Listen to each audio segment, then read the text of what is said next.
नमस्कार, मैं पलक त्रिवेदी और आप देख रहे हैं टीवी 24 नेटवर्क। बिहार में इस साल के आखिरी में होने वाले विधानसभा चुनाव से पहले सियासी सरगर्मियां तेज हो गई हैं।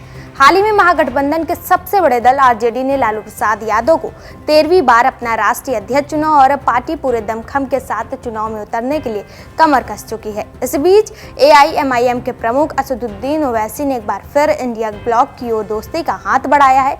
इससे पहले उनकी पार्टी के बिहार प्रदेश अध्यक्ष अख्तरुल इमान ने भी इंडिया ब्लॉक में शामिल होने की इच्छा जताई थी। बता दें कि असदुद्दीन ओवैसी ऑपरेशन सिंदूर को लेकर दुनिया भर में भारत के पक्ष में जनमत बनाने को लेकर भेजे गए प्रतिनिधिमंडल में गए हुए थे। अब महाराष्ट्र के परभनी से ओवैसी ने एक सभा को संबोधित किया, जहां उन्होंने एक बार फिर इंडिया ब्लॉक के साथ आने की इच्छा जताई है। इसी के साथ ओवैसी ने यह भी कहा कि बीजेपी को रोकना है तो साथ लो, वरना हाथ तुम्हारे गिरेबान से खेलेंगे।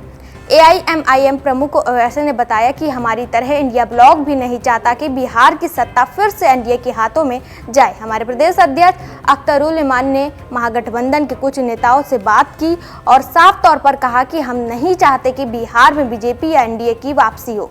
अब ये उन राजनीतिक दलों पर निर्भर करता है जो एनडीए को बिहार में कदम रखने से रोकना चाहते हैं। हम इंडिया ब्लॉक के साथ बिहार में चुनाव लड़ने को तैयार बैठे हैं। अगर बिहार में फिर से एनडीए सरकार को आने से रोकना है तो हम सभी को एकजुट होकर चुनावी मैदान में उतरना चाहिए।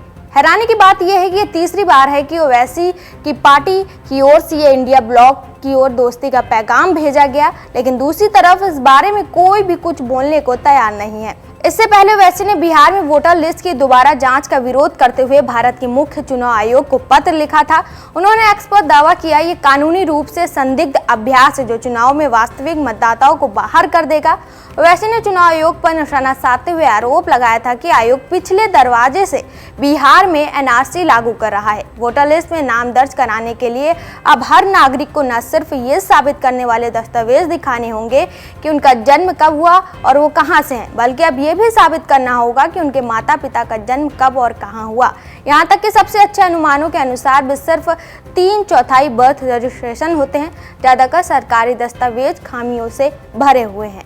फिलहाल के लिए इतना ही। ऐसे ताज़ा जानकारी और खबरों के लिए हमारे साथ जुड़े रहिए और देखते रहिए टीवी 24 नेटवर्क।